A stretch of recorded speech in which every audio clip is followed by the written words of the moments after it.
महाराष्ट्री, हमारी संतान जो हमसे उत्पन्न होगी, क्या वो अपने पूर्व कर्मों के अनुसार शरीर मिलेगा या माता पिता के कर्मों के अनुसार? अगर माता पिता के कर्मों के अनुसार उत्पन्न होगी तो क्या सावधानी रखें? कृपया मार्गदर्शन करें। वो तो आएगा अपने ही कर्मों से, और उसमें दुख और सुख का अनुभव तुम्हारे कर्म उसमें सम्मिलित होंगे।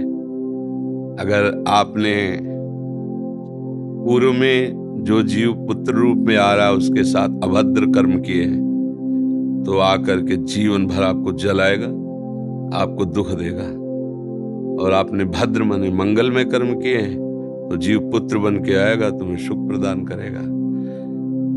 अब यदि इस समय भजन कर लो भगवान का, तो तुम उसके भी भाग्य को बदल सकते हो और अपने भी भाग्य को बदल सकते हो। ये भजन ही एक ऐसा कर्म है जो सब सुधार देता है। मार्कंडेय ऋषि के पिता महाराज मृकंड ने देखा, बहुत ज्योतिषाचार्य थे, कि 5 वर्ष में मेरे पुत्र की आयु खत्म है, मर जाएगा। बड़ी चिंता हुई कि जीवन भर भजन करते रहे, तपस्या की। पहले प्राय हम सब ऋषियों की ही संतान हैं, रहते गृहस्थ में थे पर पूर्ण ऋषि तपस्वी मुनियों की तरह हम सब ऋषियों की संतान हैं। जब गोत्र पूछा जाए तो देखो नहीं बोलते भरद्वाज गोत्र, याज्ञवल्क्य, हम सब ऋषियों की संतानें हैं। हाँ, तो उन्होंने लगा कि कैसे क्या कर सकते हैं कि 5 वर्ष के बाद ये बालक जीवित बना रहे। अब पिता का कर्म शुरू हो रहा है। पूर्व संयोग इतने ही वर्ष का था, अब उनका नया कर्म काम कर रहा है। उन्होंने विचार किया, भगवान के भक्तों और संतों में विशेष सामर्थ्य है। यदि संतों को साष्टांग दंडवत करे और संतों का आशीर्वाद मिले तो मैं इसे मृत्यु से भी बचा सकता हूं। उनको पता था, उनकी श्रद्धा थी, उनकी भावना थी। तो प्रायः पवित्र नदियों के किनारे ही ऋषियों के आश्रम होते थे, तो गंगा जी के समीप ही तो घाट में खड़ा कर देते। जो भी संत दिखाई देते, वैष्णव तिलक या शैव तिलक, वो सबको आदेश कर, छोटा सा बालक 2 वर्ष 3, साष्टांग प्रणाम करो, साष्टांग प्रणाम करो। उनकी सेवा यही थी, प्रसाद पाओ और जाके घाट में खड़े हो, जो भी संत दिखाई दे साष्टांग प्रणाम करो। एक दिन प्रच्छन्न वेश से गुप्त रूप से सनक सनंदन सनातन सनत कुमार भी, अब आपको क्या पता कौन महात्मा किस कोटि का किस वेश में तुम्हारे पास बैठा है, या तुम्हारे संग वार्तालाप कर रहा है, या तुम्हें कभी मिल सकता है, हमारी दृष्टि नहीं है ना। और वो दिव्य महापुरुष थे और वो देखा करते थे। जो साष्टांग प्रणाम किया तो चारों संत वेश में थे, उनका चिरंजीवी भव, बस वो आ गए। महाराज मेरी दृष्टि अचूक है, आप सनक सनंदन सनातन सनत कुमार चारों ब्रह्म कुमार है ना, प्रच्छन्न वेश से आप घूम रहे हैं, ये तो अभागी है, 5 वर्ष में इसकी मृत्यु हो जाएगी। वो आप कह रहे चिरंजीवी भव, तो आपके वचन मिथ्या या इसका भाग्य मिथ्या?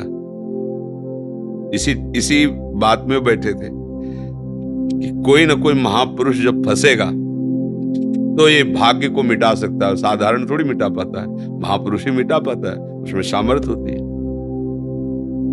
तो उनका ठीक है, चिरंजीवी तो रहेगा ही। तुम्हारी ज्योतिष से तुमको पता है किस मिनट में किस सेकंड में मृत्यु होगी। उस दिन प्रातः से लेकर के और मृत्यु समय तक भगवान शिव के मंदिर में शिव का आलिंगन करके इसे बैठा देना, बस फिर और हम देख लेंगे। ऐसा ही किया। चारों ब्रह्म कुमार दरवाजे पे खड़े हो गए।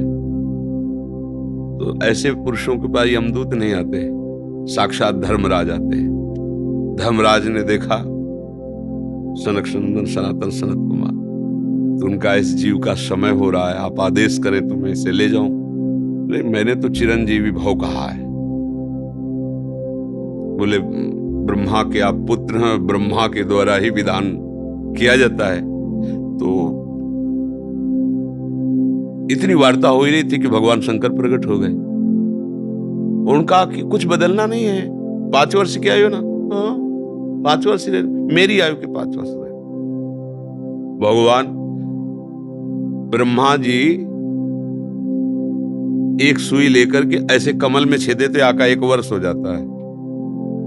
वो क्रम जब समय का नहीं, जैसे उत्तरायण दक्षिणायन देवताओं के दिन रात, ब्रह्मा जी का दिव्य 100 वर्ष का जो आयु का भी विवरण है ना, उसको जब पढ़ो तो होश खराब हो जाएगी। एक दिन में 74 मनु बदल जाते हैं, इंद्र बदल जाते हैं एक दिन में।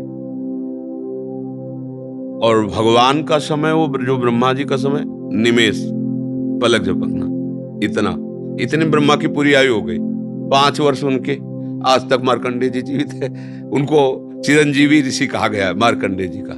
अगर पिता भगवान का भजन करे तो अपने भाग्य और पुत्र के भी भाग्य को बदल कर जैसा चाहे वैसा कर सकता है। भावी मेट सके त्रिपुरारी। अगर भजन बल है तो फिर आनंद ही आनंद है, नहीं तो दोनों के कर्म संयोग से ही संयोग बनता है। तो तुम्हारे पुत्र रूप में आ रहा है। अभी हमारा आपका पूर्व जन्म का कोई संयोग तो आपको देखते ही चिढ़ पैदा हो जाएगी। आप ऐसे वचन बोलेंगे कि मेरा हृदय जलने लगे, ये आदमी क्यों आया हमारे सामने। वो हमारा कर्म है जो आपको भी जला रहा है, मेरे को भी जला रहा है, दोनों में द्वेष पैदा कर रहा है। अगर अच्छा देखते ही ऐसा लगा कि मानो हमने बहुत समय से अपने प्रियजन को बाद में देख, ऐसा लगता है ये तो हमारी बहुत प्रिय, और देखकर आनंद है, आप जाओगे खुशी हुई, हमारे खुशी हुई, क्या हुआ।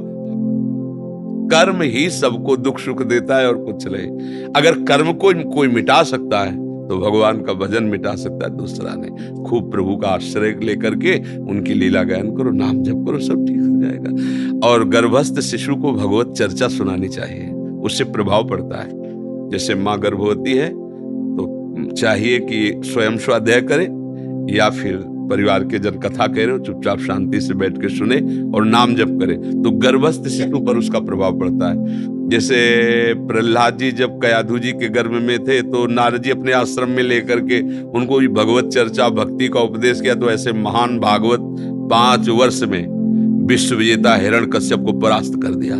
5 वर्ष की आयु प्रहलाद जी की है और विश्व शक्ति संपन्न हिरण्यकश्यप परास्त कर दिया।